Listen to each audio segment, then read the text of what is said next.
Hello to you, my delicious discerning listener, wherever you are in the world on this fabulous free day. Yes, you are tuned in to the new and improved Accidental Guru radio show, where we bring you the heart and soul of authentic leadership for the soul-driven entrepreneur. Thank you for joining us. My name is Dov Baron, and for the next hour, I will be your host here at the Accidental Guru radio show, broadcasting out of Seattle and around the world on contacttalkradio.com. Or maybe you're joining us through TuneIn.com or Ping FM or UpSnap Mobile. We're also available on iTunes, and we're coming to you out of Chicago on webtalkradio.net. Dear listener, I want to start today's show with another intimate, authentic interlude with Dov. You know, I've been in the personal development business now for almost 30 years, and as such, I've become a leading expert in many areas, including the psychology of success and leadership. And one of the things that I've become really well known for is my knowledge and skills regarding the human dynamic of relationship. In fact, I teach these skills in live workshops with couples and singles and C-level executives in corporations and organizations. And I've had the wonderful gift of being married to the woman of my dreams for many years. And I want you to know that we live the model that we teach most of the time. This is what I want to share with you. I really was thinking about this week, that one of your greatest enemies is perfection. Many people look at myself and my wife and all the years that we've been together and how loving we are to each other and how much we love each other. And I want to just remind you of something. If you see me, and I'm just going to use me as the example, but if you see me as great at something, remember that in order for me to become great at whatever it is, I had to be willing to fail miserably and often. The recipe for success always contains a particular ingredient known as failure. In fact, I would even go so far as to say you need large amounts of that at the beginning. To get to the level of success that you're looking for, you must be willing to fail and fail faster. Let me give you a very specific example of that. I said that my wife and I live the very model that we teach around relationship. And for many years, my wife has referred to me as the most romantic man in the world. You know, I come up with all these really cool schemes of ways to let her know how much I love and appreciate her and how blessed I feel to have her in my life. And this week gone by was a particularly important week. There was a lot going on. It was pretty stressful. And guess what? I forgot one of our anniversaries. Oh, my God. That is not a good thing. I'm telling you that because you don't have to be perfect. You start out saying you're committed. However, when you fail, you discover if you are indeed committed or just interested. When you're committed, you fall down, you fail, and then you recommit and you get up. This is an intimate interlude with Dov Baron. I'm going to come back in a moment, and I'd love to hear your feedback on this, so make sure you get yourself over to Facebook. But I'm going to come back in a moment with my intrepid guest, and we'll see you in 2.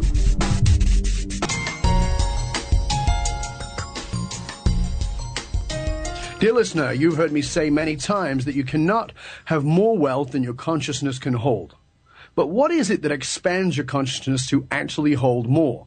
Well, my guest today will be Darrell Knoch. He is the author of the best-selling book, Mastering a Healthy Self-Image, a guidebook to real happiness and enormous success, which you can find online and at really good bookstores all over the show. Just tap in and find it. It's called Mastering a Healthy Self-Image.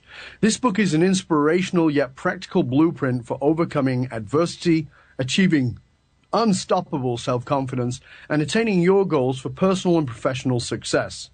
Darrell is a gentleman who has lived at both ends of the scales, and by that I mean he has overcome formidable obstacles to become an outstanding and inspiring success story. He and I have had some things in common, the vast majority of which most people wouldn't want. Darrell, like myself, grew up in extreme poverty, and like me, had to deal with being disfigured. Fortunately, mine happened when I was 32, and he didn't have to deal with the cruelty of other children. Darrell, on the other hand, had it far more challenging, in that he got his face crushed while he was just a small child. So with abject poverty, a face that's crushed and deformed, topped off with the absence and an absent and an abusive father, rather, Darrell had some very serious issues to overcome. Yet he did. He went on to become an entrepreneur, investor, real estate authority, coach, financier, and author who developed businesses that generated literally billions of dollars in revenue. I'll tell you more about my guest and why he says prosperity is available to everyone once you learn how to handle it. And I'll tell you more about why he says that in Two Wags of a Kangaroo's Tail. Dear listener, as a personal and professional leader in an ever-changing world, take my advice and go tell your friends to wrap their ears around our big, beautiful signal and subscribe to the show. Because today's show is going to take you on another journey into what authentic leadership is and what we can do to be better, more authentic leaders in our own lives and the lives we impact. Many of you have written to me on my blog at dovbaron.com. That's www.dovbaron.com to tell me where you're listening in from around the world. You've also contacted me on the Accidental Guru group page on Facebook. As you know, now is a great time to get over to Facebook, search Dov Baron's Accidental Guru Radio, and join our group. There you can chat about this or any other of our shows. And with that, let me greet our listeners who have reached out from around the world to what is becoming the omnipresent Accidental Guru Show. To all of our listeners who have reached out and are tuned in from around the world, we're honored that you take the time to be with us here in the intimate space each and every week. And thank you for letting me know that you are loving the show. Now, because you've been loving the show, as you may have heard, I'm giving you a promotion. I'm making you the head of our marketing department. Congratulations. So it's now your mission to get out there and get as many people as you can to tune into Dov Baron's Accidental Guru Show so they too can get all the juicy, authentic leadership skills and tips that we share right here on the show. So pull up a chair, get focused, and turn up the volume on the Accidental Guru Radio Show. From me to you, wherever you are in the world, hello, hello, hello. Now back to our show du jour. Dear listener, it is my belief that if you entered into the world, you had to overcome some challenges. And what's more, in overcoming those challenges, you likely had to become stronger and hopefully a better person. My guest today will be Darrell Knoch. He is the creator of True Wealth University. Darrell's goal is to shift your self-image from where you are to where you want to be. Dear listener, please prepare to give a rousing round of applause to the man who has become a master of setting and achieving the unrealistic, well, what other people call unrealistic goals. This is a man who says you don't have to join the ranks of the 97% of people who will die broke. Ladies and gentlemen, please now stand and help me give a big Accidental Guru welcome to the man who's had his face crushed but refuses to have his drive or his spirit crushed by those who said it can't be done. Ladies and gentlemen, please give it up for a very special guest, Mr. Darrell Knoch.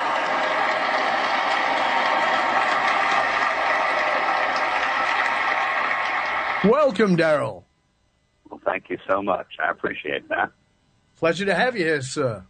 As always, I'm both excited and honored to have you join us here in the intimate space. And as this is the intimate space, we like to start off in a little bit of intimacy. So, intimately speaking, in your opinion, who has defined, and by that we mean by example, who has defined the best example you can think of authentic leadership? Well, I would say that probably one of the people that I think has defined that is Jack Welch, the former CEO of GE. GE, yep. Tell us why. Why do you see that? Well, Jack lives and breathes excellence. He lives and breathes, the message of leadership. I say all the time as I get a chance to speak, leadership is most effective when it's led by example. And so I really feel like Jack Welch has led his life and his businesses by example. And I believe that's why GE prospered so greatly during his tenure. That's great input. Thank you for sharing that. I really appreciate that.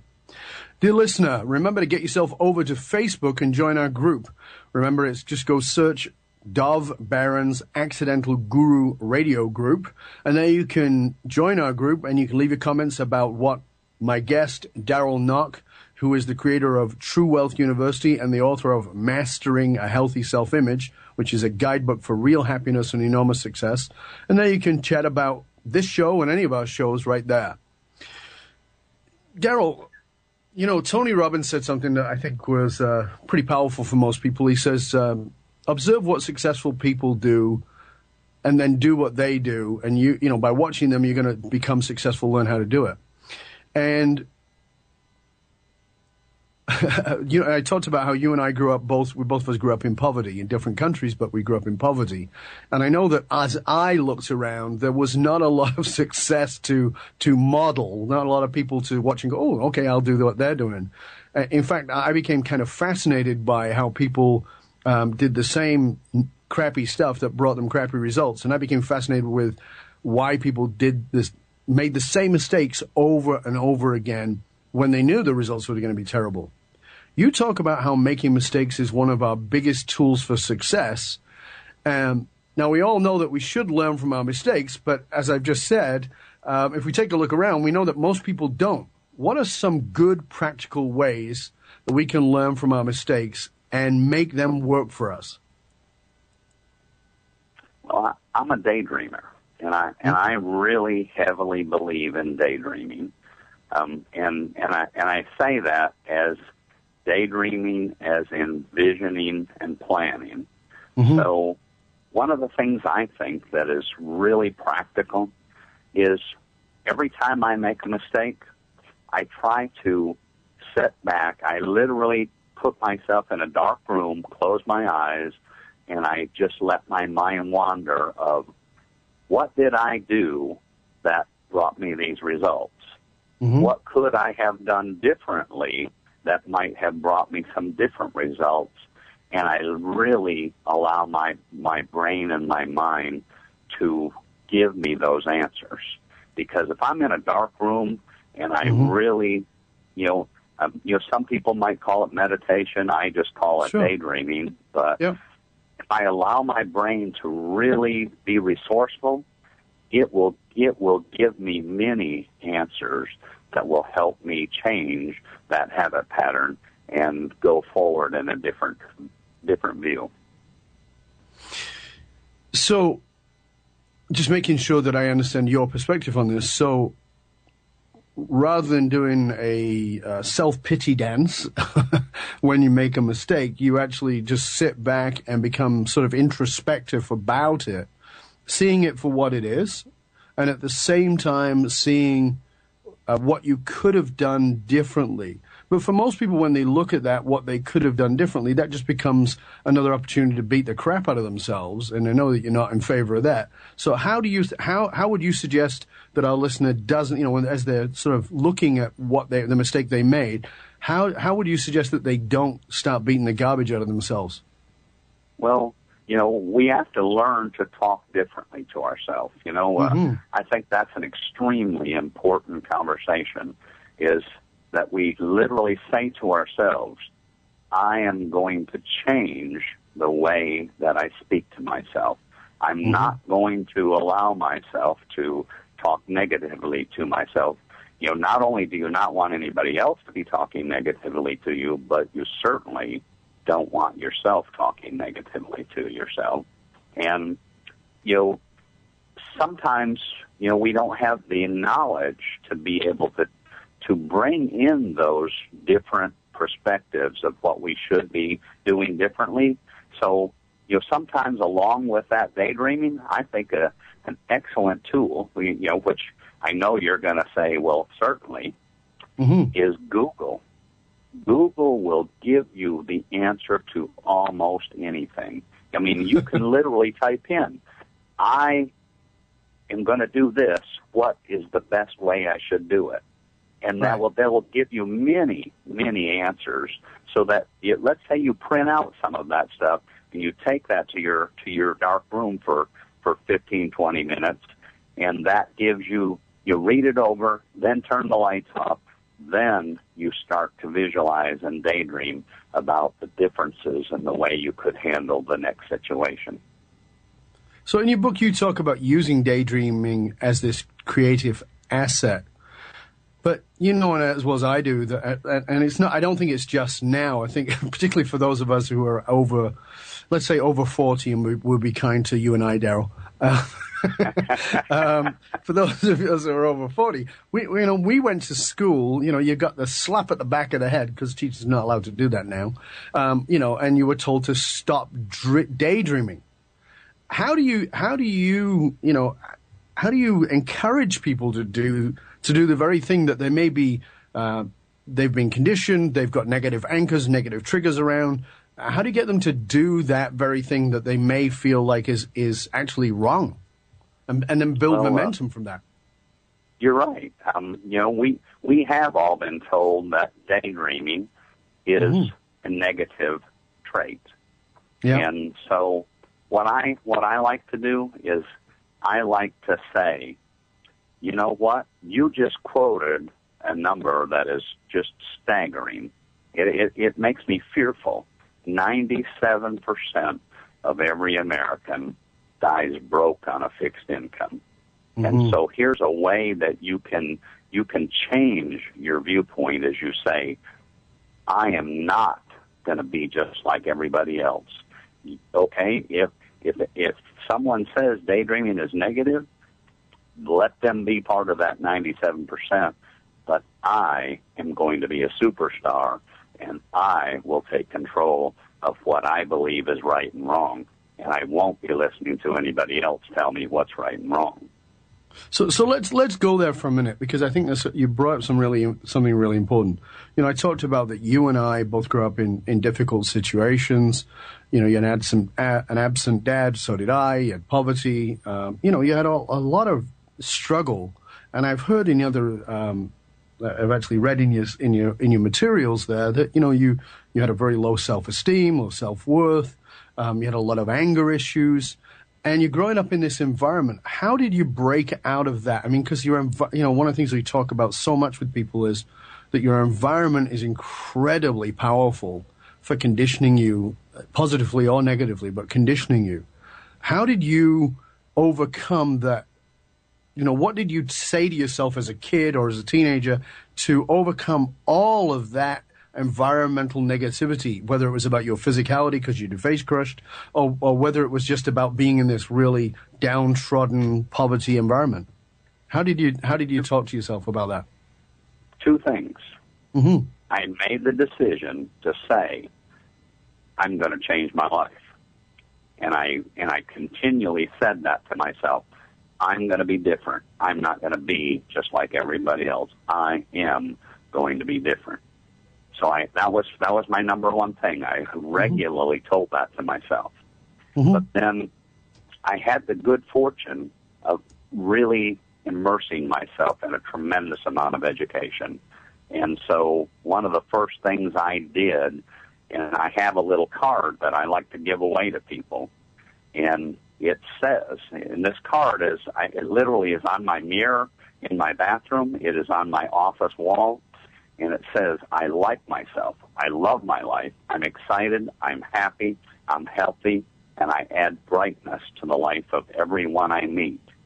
And that card, that saying, I have repeated that saying to myself so many times, it has literally become a part of me.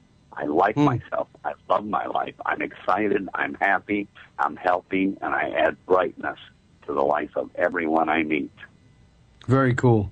With my background in psychology, one of the things I know about human beings is that we all want to fit in. We all want to be liked. We all want other people to approve of us.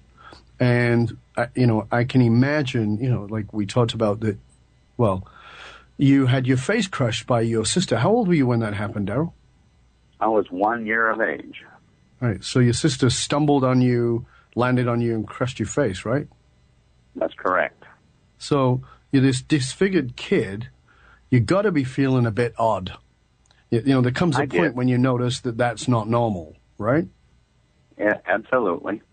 So at that point, at some place in there, it would be natural for you to want to be like other kids. And yet you've clearly not become like the other kids, because I'm guessing that, like myself, if you go back to the town you were born in, many of those people are still living there and doing their regular jobs and living paycheck to paycheck. And clearly that's not what you've done. So, I'm really fascinated by this transition between that natural psychology of wanting to be like everybody else and wanting to be liked, and then that transition to that place where you talked about, which is, no, I don't want to be like anybody else. I'm going to be me. I'm going to be, magnificent. I'm going to do great things. Can you tell to us a little bit about that for the people who are listening who are maybe going through that struggle? Well, it really, truly boils down to the level of self-esteem that you have, the level of how much you like yourself. And so, you are right. I mean, you are dead on with natural human tendency is to want to be like all of our friends and neighbors. We all try to drive the same, and I'm being facetious, but we all try to drive the same car. We all try to wear the same clothes. Obviously, Tommy Hilfiger and Ralph Lauren are both billionaires because people have worn that clothes so much that they've made that much money. So we do have a natural human tendency to want to be like our friends and neighbors, but we just have to make a change. One of the things I talk about heavily is, and I know this is not always a popular statement for me to make, is if you want to become financially independent, the first lesson is to learn to live below your means. That's not very popular in North America anymore. It isn't. No. But 97% of people are dying broke. So, if I just change just a little bit and, I don't wear the expensive designer clothing, if you're making enough money already, then there's no reason not to do whatever makes you feel good. Sure. But if you're not making that money, don't pay for somebody else to become a billionaire. Put that money in your pocket and allow yourself to become financially independent. Learn to live below your means. That Many years really, Go ahead. Oh, sorry about that. No, I was okay, just going to say, when you have a pocket full of money, that goes a long ways to raising your self-esteem and changing your opinion of that I don't need to be just like everybody else. Yeah, I think that's a very true statement. I remember when I was a kid, and I had my own business by the time I was 16 years old, and I met this guy who drove this amazing car, and I said to him, this guy was very wealthy, and I said to him, that's an amazing car, and he said, yeah, and I said, can I ask you how much it cost? So, we're talking about, almost 35, 40 years ago. And I said to him, how much did it cost? And he said it was £250,000. That's $500,000 30-odd years ago. So that's a lot of money, And I said, I guess fairly brashly, I said, don't you think that's ridiculous? And he said, how much did you last year? And I said, I think I did. I said, I don't know, but, he said, well, just take a guess. And I can't remember what I guessed, but I guessed. And then he said, how much did your car cost that you drive? And I was driving this crappy old Ford Escort that I paid, I think, £300 for. And he said, well, that's more than 10% of your income. after taxes. And I went, yeah, but you got to have a car. And he said, well, my car is 10%, is 10% of 10% of my income. So it's 1% of my income. He goes, and you should never spend more on a vehicle than that. And that's exactly the lesson you're teaching here, is you can have very expensive things that other people will look down their nose at and judge, but is it within your means? If it's within your means, then it's not a ridiculous amount of money. And I think it's a really great lesson, Darrell, that I think that many people have got to learn if we're going to get out of the financial mess we've been in. Certainly everyone can say, well, that's easy for you to say because you have generated billions of dollars in your lifetime. But what about me? I have not. Yes. And I still wear my shirt, and this is just my style. Doesn't mean that it's right for anybody. It's just right for me. That they're generally speaking, the shirts that I wear along with my sport coats cost me $30. Even in today's financial position for myself, I just have become a very different spending person. Yeah, and it's very individual, and like you said, I mean, when people ask me how come I don't drive a big flashy car, because I don't care. But at the same time, I probably spent more on shoes or nice shirts than most people have spent on cars. So, but here's the real it's within my means. And I know it's within my means. Right. I know the answer to this question, but when you were driving that Ford Escort, you didn't wear the same cost of clothing that you wear today, right? No. You lived within your means. You taught yourself how to become successful, and then as you reached those levels of success, then you changed some of the things that were meaningful to you. Yeah, it's a great lesson for all of us, I think. It really is. We're going to take another commercial break, and when we come back, I'm going to be back here with my guest, Darrell Knoch. He is the creator of True Wealth University. He's the author of Mastering a Healthy Self-Image, the guidebook to real happiness and enormous success. And if you'd like to join in our discussion, get yourself over to Facebook, join our Facebook group. Just go and search out Dov Baron's Accidental Guru radio show. Search it out, join the group. You can chat about this or any of our shows. I'm going to be back in 2 with my guest, Darrell Knoch. Welcome back. You're listening to the Accidental Guru radio show. I'm your host. My name is Dov Baron, and I'm glad you joined us. Thank you so much. And you're listening to a show that is really about authentic leadership, and I'm here with somebody who's really stepped into a level of that beyond what most people even consider. This is a man who was born in abject poverty, a guy whose face was crushed as a small child and became deformed, overcame that and having an absent dad and all kinds of really massive obstacles to become hugely successful and help a lot of other people become successful. And I met Darrell just earlier this year, and when I met you, Darrell, one of the things you gave me a gift, and it's a gift that I carry around in my pocket because I think it's really important, and it's part of my personal philosophy. And the thing you gave me was one of your gratitude coins. Tell us, tell our listener about what your gratitude coins are about. Well, about 7 years ago, I was driving home from a seminar that I was teaching. I lived in Chattanooga, Tennessee at the time, and I had just taught that seminar in Nashville, Tennessee. So I was only about 2 hours away from home, so I was driving home. And I was daydreaming. I was doing that thing that has served me so well. And I said, you have built yourself an amazing life. You've accomplished so many things, but yet every day you keep daydreaming about the next level of success. When am I going to reach that next higher level of success? And you forget each day to be grateful more than you should of today and living more in the day. And I just got a flash of an idea. I pulled over the side of the road, and I designed this little coin that I call the gratitude coin. And it says gratitude coin on one side, and on the other side it says, I am grateful for. And then that leaves me to answer that question each day.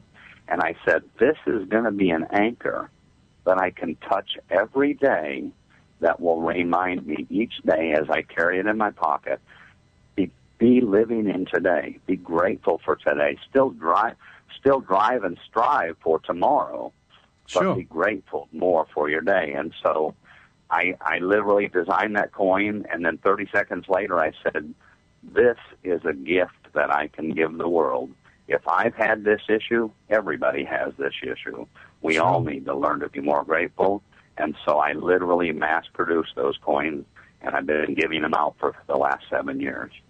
Very cool. Well, I'm a really great believer in the power of gratitude in changing things around. In your opinion, how can that attitude of gratitude shift someone's self-image, how they feel about themselves, so that brings them more happiness into their life? Well, as I give that coin out, and, I try to give it out to anybody that has done something for me. If somebody is as, simple as that they've opened the door for me that they didn't need to, an act of kindness, I will hand them that gratitude coin. And I believe that gratitude, when it is put into your subconscious, really does change your mindset, and it really does change your self-esteem. Because when you remember to be more grateful for your day, it fills your soul, and it helps you understand how much you're grateful for you as well as the rest of the world. So I tell people when I give them that coin, I say, this coin has magic in it. If you touch it every day, it will remind you to be more grateful. Being more grateful makes you a happier person, and being happier changes your life. It changes your self-esteem. It changes your self-confidence. Happiness, gratefulness are keys. So I agree with you, and at the same time I'm brought back to this piece, which I know you've talked about in some of your work, which is that you used to be this really angry guy. How did you make that transition away from being really angry to being the guy who is now living in gratitude? Well, it wasn't an overnight success, so to speak. Of course not. It was a challenging long-term project. And I would say that one of the keys that really shifted me was I learned that if I started doing things for other people, that really gave me a feeling of gratitude, really gave me a feeling of accomplishment, more than, because we all have been taught that we ought to strive for the next greatest house, the next greatest car, the next greatest vacation, for filling ourselves and doing things for ourselves. And when I realized that if I took a portion of what I was doing for myself and I started giving it away to others that were deserving, that really started making the shift for me. At the same time, when you're in that place of being angry, again, particularly with your own background as it was, that it can feel very justifiable. You can feel like, well, I'm justified in being pissed off.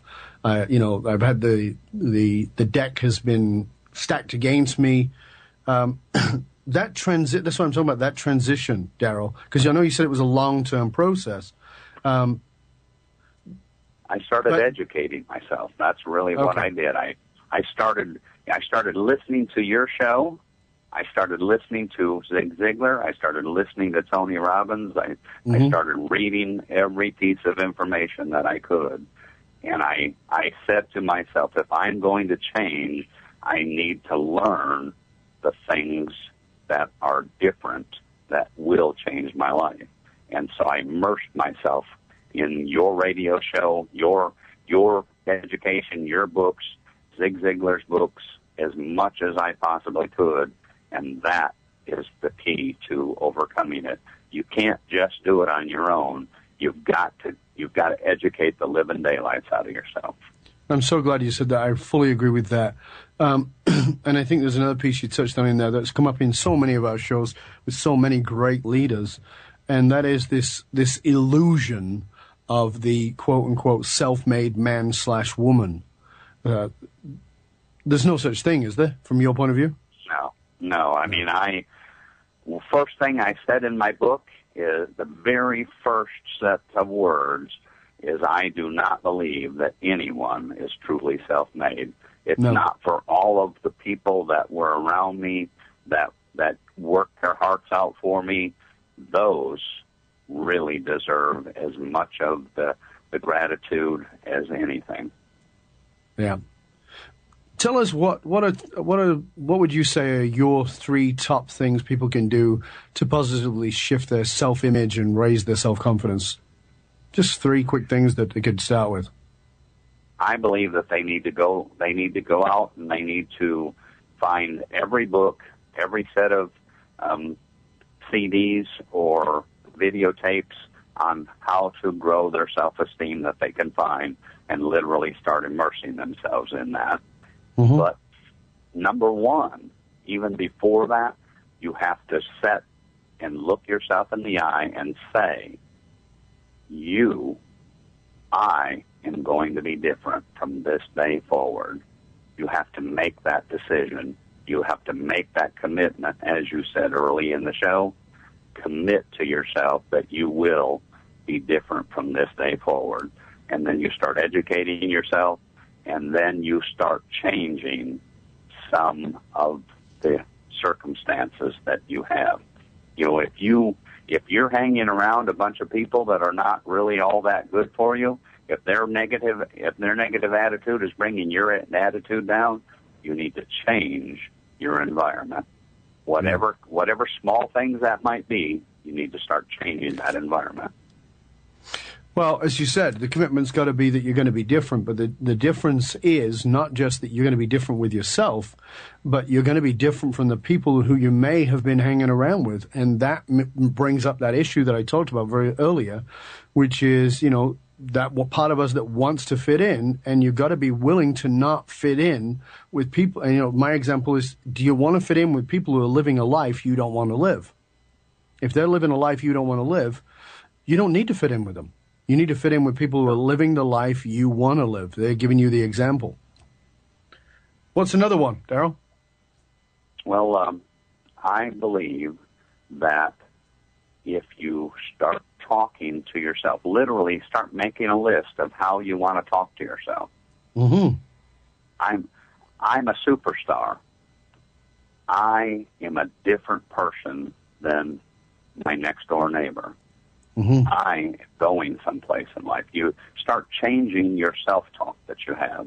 Mm-hmm. That really will go a long ways to start driving that into your subconscious. Very cool. So educate yourself, get yourself around the right people, and speak to yourself differently. Start writing it out, scripting it out, and making sure that you're having a communication with yourself that is empowering rather than disempowering, that is self-affirming rather than self-berating. Do I have it? Yep. Excellent. Those are keys that will change your life literally within 30 days. If you start those habit patterns, people around you will notice that you've started to change. Very cool. So, Darrell, if you could go back in time and give your younger self one piece of advice or guidance about being a better leader in your own life, what would it be? I would have started earlier in my life. I would have changed some of the negative aspects of my life earlier. And I would have started being more grateful earlier in my life. What was the age you did turn around? Well, you know, I had some aspects of those qualities. Yep. but I would say it was probably about 22 when I really started making that dramatic change in my life. Huh. So 22. And how long, because I know you presently live in Scottsdale, Arizona. As you said, you lived in Tennessee, and you were born in Chicago. Right. How long did you stay in Chicago? I lived in and around that area till I was about 19 years of age. I wonder if people can hear that. So you said that the change took place around 22, but you lived in your area till you were about 19. Right. And it's so much. It's not saying that the people you were around were bad or wrong or any of that. It's just that our environment is so powerful that it is so full of triggers and anchors that pull us back to who we've been, and that if you've been a pissed off person and you surround yourself with things that set that off, it's very difficult to change. And oftentimes we've got to get ourselves into an environment, and that's why I asked you that, because you had moved, you had changed. Phenomenal, great insight. Thank you. Well, you're right. That was a pivotal point. Is that I did move to a different area, and that was the time that I started to really make those changes. If you could, so I'm going to endow you with enormous power right this moment, as I like to do with my guests. And that is, I'm going to give you tons of power, and I'm going to give you permission to pass one universal law. So you got to pass a universal law by which all mankind must live from now on. What would it be? Care more about your customer than you care about the money. Very simple, very powerful. Care more about your customer than you do about the money. So, we've got a few minutes left, not too long, but with these few minutes that we've got left, what would be a really simple way for somebody to start that? Because, as you know, particularly in these economic times, so many people are so focused on the money. And that's a really hard shift for a lot of people. They go, oh, my God, but I've got to pay my mortgage. How do you get them to give us a tip in how they can shift from being focused on the money to being focused on the customer, and then tell us why that's important? Well, if you do something for your customer that is exceptional, it's out of the ordinary, extraordinary, they are going to give you a feedback to say, wow, that really was exceptional, what you've done for me. Mm-hmm. That right there, that accomplishment feedback, that starts to help you learn that you want to do more of that, because you want that accomplishment feedback. So make a decision to try one thing that you think to yourself, what would I really love if I were the customer for my customer service person, I'll say, to mm-hmm. do for me? And you go do that really exceptional thing for that customer and get that accomplishment feedback. That will go into your subconscious, and it will want you to do more of that, so that you continue to get more of that great feedback of, wow, I really appreciate you and how you take care of me. Has that been your number one thing? Like you said, you've generated literally billions. That's B, boys and girls. That's B, billions. You've generated billions of dollars in revenue. Is that the key? It is. I always felt, that early education that I got from you and Zig Ziglar and Tony Robbins and so on, that was really a key for me. It kept saying to me, you can have anything in life you want if you mm-hmm. just help enough other people get what they want. And I lived that. Sure. And that to me is a key. Everybody says, let's do this, let's do that, let's make people think that we care about them, but do you live that message, or do you just verbalize it? Because if you live it, they will see it. Mm-hmm. I fully agree with you.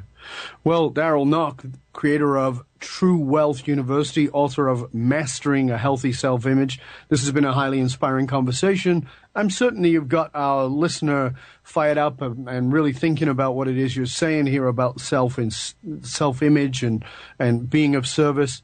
I know that you're a wealth of knowledge, and I know that there's so much more that you could share, but you've got the constraints of a radio interview. Tell our listener where they can go to tap in all the resources that you have to offer. It's truewealthuniversity.com. So I'm going to spell that out. That's www.T, as in Tommy, RUEWEALTH.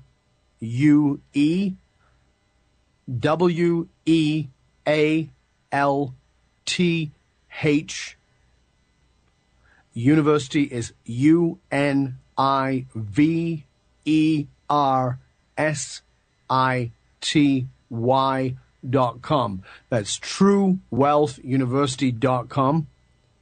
Is there any other places that they should go, Darrell?